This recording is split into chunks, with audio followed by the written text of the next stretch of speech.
again, we're talking about how to tell whether it's a virus, a hoax, or the real deal. Some simple steps that you can use to tell whether or not you're getting scammed.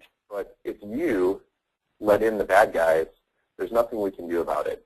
Just like your house, if you go around and put bars on the windows and have the best lock in the world and the best alarm system, that's not going to stop the burglars if you walk out and invite them into your house. So that's kind of the first part about security, is that it's really dependent on you, the user.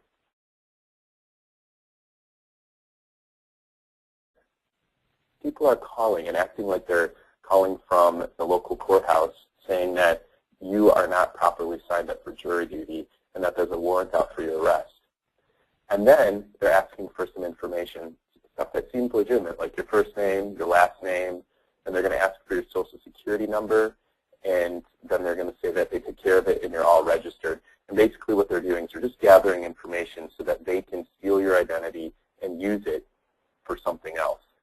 Basically, what phishing is it's when somebody tricks you into clicking on a link that gives them access to either your personal information or gives them access to your computer itself.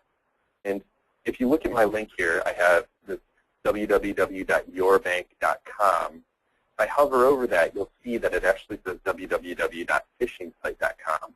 So this is giving me an indication that this link is not really what it says it is. I'm actually going to show you how that's done really quickly so that we can all kind of take a look and see what we're talking about here. So I have this email that I put together that we're going to send over to Brian.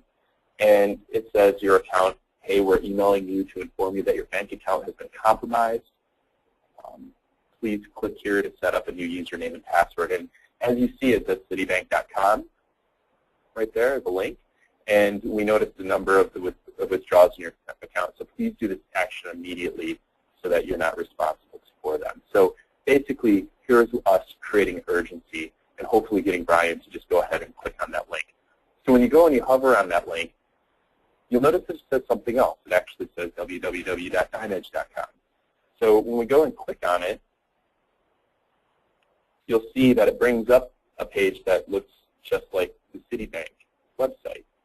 And it has a spot for you to put your username and password and log in. And basically, when you input that information, we're just going to capture that and put it into a special file that a hacker has access to. So this is what we're talking about here. Notice, I mean, it looks just like Citibank up here. It says Citibank sign-on, has the right picture. It's HTTP in this case.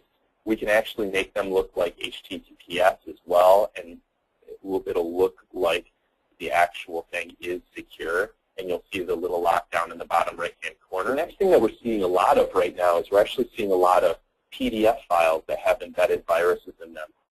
All of these PDF files that are being used to spread viruses or being used to gather people's information have this pop-up window in them. And what's happening is that users aren't being cautious about just clicking on the open button and opening them up. So my recommendation to you is if you see this launch file inside of a PDF, you read exactly what it's talking about and you make a decision as to whether or not you should open it or not. I would suggest that you just don't open it and you call the person that sent it to you and talk to them about it. So if somebody sends you an email with a PDF attachment and you just don't expect it, you're not expecting an email from them, stop, give them a call, respond with an email, just check in with them, make sure that they actually meant to send it to you and that there's nothing inside. If you accidentally fall for one of these scams, you accidentally click run on that PDF, or you accidentally open an attachment that has a virus in it, the very first thing that you need to do is put a phone call into the incident support group. Call us. We will help you get out of it. Don't close it right away and try to take care of it yourself. Give us a holler. We will walk you through the process of removing it from your machine and cleaning it up. We may even have to restore your machine to a different point in time, so we might have to go back in time to your last backup. before we move on and wrap up this call, does anybody else have any questions?